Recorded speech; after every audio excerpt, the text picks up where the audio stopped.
نواز رسول حضرت جعفر صادق کے پاس ایک عربی آیا اور عرض کرنے لگا، اے وارث علم علی، میرا دل میں ایک بہت عرصے سے سوال ہے جو میں آپ سے پوچھنے کے لیے حاضر ہوا ہوں۔ حضرت امام جعفر صادق نے فرمایا، بتاؤ کیا ہے تمہارے ذہن میں سوال؟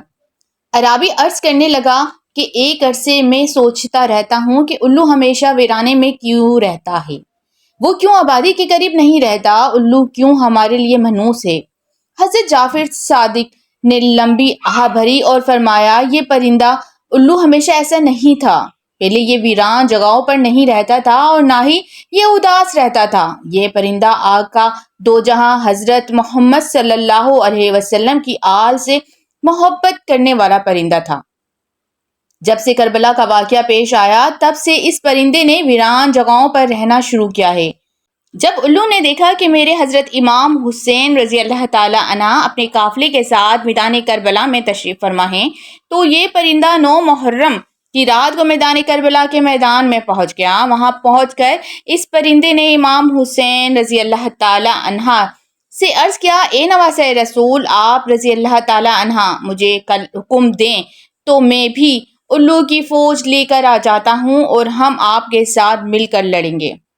الو کی بات سن کر امام حسین رضی اللہ تعالیٰ نے الو کو کہا کہ اے پرندے، یہاں میدان کربلا میں جو کچھ کل ہونے والا ہے آپ اس واقعے کو ساری زندگی بھول نہیں پاؤ گے۔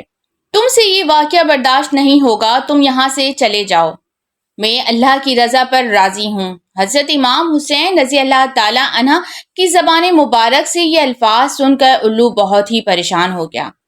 پرندے نے امام حسین رضی اللہ تعالیٰ عنہ سے بار بار ضد کی کہ میں یہاں سے نہیں جاؤں گا۔ الو کی بار بار ضد کرنے پر مولا حسین رضی اللہ تعالیٰ عنہ نے اس الو کو بھی میدان کربلا میں رکنے کی اجازت دے دی۔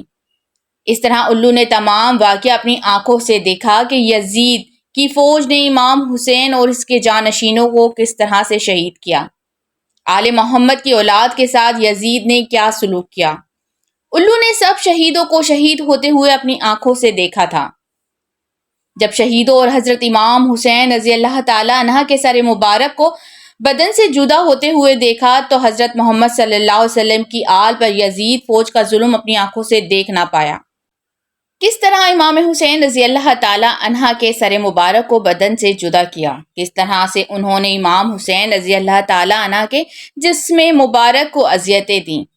جب یہ سب کچھ ہو رہا تھا تو الو یہ سب کچھ دیکھ رہا تھا۔ یہ سب واقعہ دیکھنے کے بعد الو کے دل و دماغ پر انسانوں کے لیے نفرت پیدا ہو گئی۔ الو نے یہ واقعہ آ کر اپنے تمام خاندان کو سنایا۔ اس دن کے بعد الو کے دل میں انسانوں کے لیے نفرت کے سوا کچھ بھی نہ رہا۔ یہی وجہ ہے کہ الو نے اپنے آپ کو انسانوں سے دور کر لیا ہے، جہاں پر انسان اس کو دیکھ بھی نہ سکے۔